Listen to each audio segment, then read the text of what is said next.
Hey YouTube, I took a little more time than usual to make this video because building around Tenebras was not as obvious as I expected. Then my opponent makes a really nice play. Nymeria at relation 20 removes the dragon's immunity. That is extremely important because without immunity, the dragon becomes much easier to deal with. But after a lot of testing, I finally found a composition that I really enjoy playing, and today I'm going to show you exactly how it works. Tenebras bring a completely different kind of pressure with a Mecha Dragon. Massive that scaling and the playstyle that can force your opponent into some very uncomfortable decisions. So today we are going to answer one simple question. Is Tenebras the Daenerys of Lost Goddess? Let's find out. So first let's talk about Tenebras herself. Tenebras is a mid-range commander built entirely around one central mechanic, her Graceful Mecha Dragon. Her passive summons the dragon on the front line at the beginning of the battle. From turn 3, Dracarys allows the dragon to apply health siphon to every enemy outside of its own column. Then from turn 5, Queen of Dragons duplicates the Mecha Dragon with its current stats across every column. And that last part is extremely important. Tenebras doesn't summon fresh dragons, she copies the stats you have already built during the game. But this is where we need to stop talking about Tenebras for a moment, because to understand this commander, you really need to understand her dragon. Now let's talk about the real star of Tenebras kit, the Graceful Mecha Dragon. And this is really important, because just like Helen depends on her module, Tenebras depends on her dragon. Every time Tenebras uses one of her skills, both Tenebras and the dragon gain block and electrocution for one turn. And there is another very important interaction here. If your dragon has already been killed, activating one of Tenebras' skills will summon it again. So losing the dragon does not mean losing it for the rest of the game. But there is a catch. The new dragon comes back with completely reset stats. All the HP and attack you spend the game building are gone, and that makes protecting your original dragon extremely important, because this is a scaling unit. Every time you summon a fighter, the dragon gains HP equal to that mercenary's attack. So high attack fighter like Blanche or Vivienne are not only strong units of the board, they are also feeding your dragon and making it harder and harder to kill. The dragon also scales offensively. Every time a non-model enemy dies, it gains additional attack. So for the game, you're basically building one giant threat. More HP when you summon fighters, more attack when enemy dies, and extra protection every time Tenebras activates a skill. And on top of all that, the dragon has immunity, so the game plan becomes pretty clear. Build the dragon, protect the stats you have accumulated, and force your opponent to deal with this massive threat every single turn.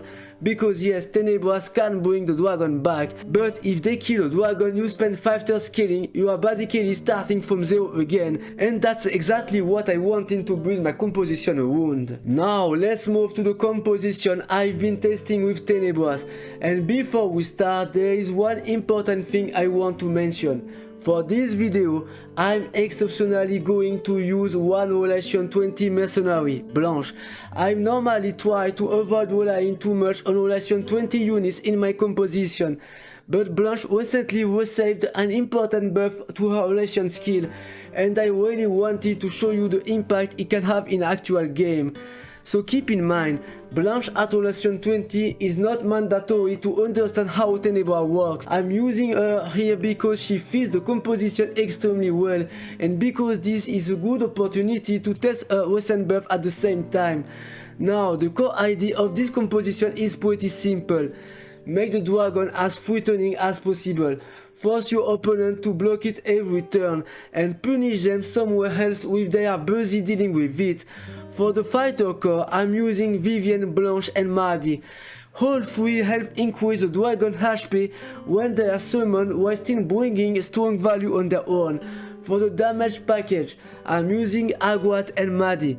Agrat is especially important because while your opponent is busy blocking the dragon, her infection keeps putting direct pressure on the enemy commander.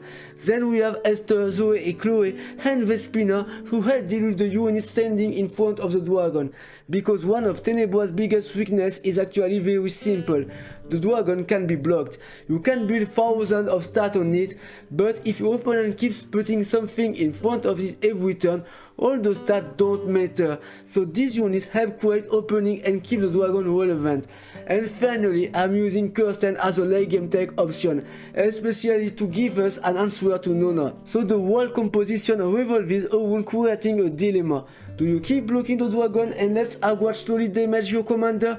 Or do you ignore the dragon and risk taking one gigantic hit? And that's exactly why I have so much fun playing this version of Tenebras. Let's start with the Bernice matchup. I'm going first so my dragon starts on the board, and immediately I have an important decision to make. Do I develop Mahdi for the dragon HP scaling, or do I play Agrat first? I'm going to choose Agrat. The reason is simple, I want to infect the enemy commander as early as possible and start creating direct pressure immediately. My opponent plays Omega directly in front of the dragon, trying to block it solo Agrat's attack. Now I need to start building the dragon, so I deploy Mahdi. That gives the dragon more HP, and at this point it is already becoming a massive threat. My opponent activates Bernice's first skill to recover some health and then deploys Lola, so I'm going to activate Tenebras' first skill as well. That gives us another round of stats and keeps the dragon growing. Then I play Blanche. The dragon is huge, Agrat has already created direct pressure, and from here, the game is basically over. Now let's look at the Lavonne matchup. This time I'm going second. My opponent opens with Kaze and immediately hits face. At the beginning of my turn the dragon spawns and I deploy Elspher to remove Kaze.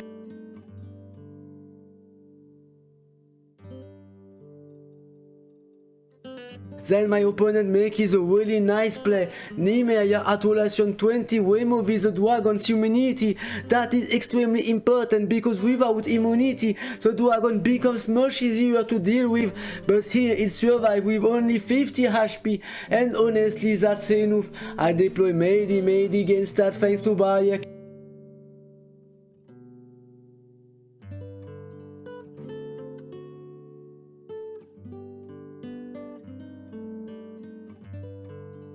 My opponent responds with Lavonne's healing skill followed by Waver, who applies Burn. And remember, my dragon is vulnerable here. Its immunity is gone, so the Burn is able to remove it.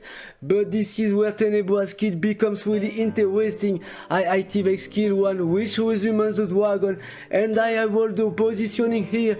There is no enemy in the dragon's column, so the skill gets maximum value. I wipe the board and the new dragon has its immunity again. My opponent survived this time with only 20 HP. My opponent deployed Blanche with double hit, kills both my Blanche and my Mahdi and climb back to around 1000 HP. At this point there is simply nothing that my opponent can really do. GG, well played. So after all this game, what do I think about Tenebras? First of all, I think she is really fun to play.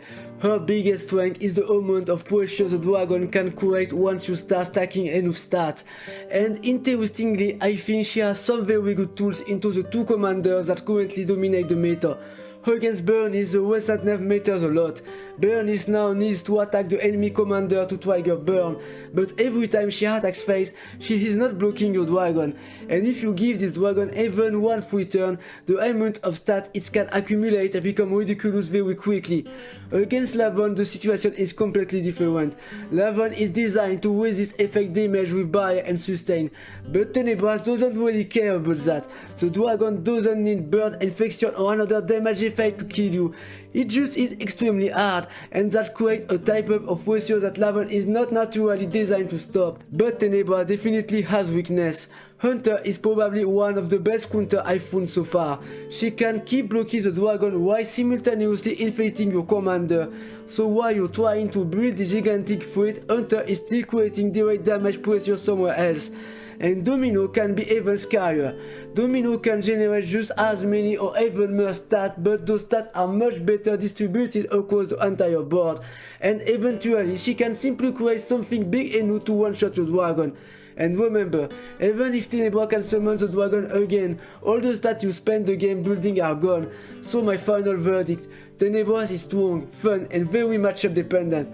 I don't think she is broken, but what the matchup allows the dragon to scale, she can create an absolutely ridiculous amount of pressure. So is Tenebras the Daenerys of Lost Goddess? Maybe not quite yet, but she definitely knows how to make people respect her dragons. Let me know in the comments what you think about Tenebras and what composition we'll be testing with her. And remember, the best composition is not the one that is meta, it's the one you master. Thanks for watching and I will see you in the next one.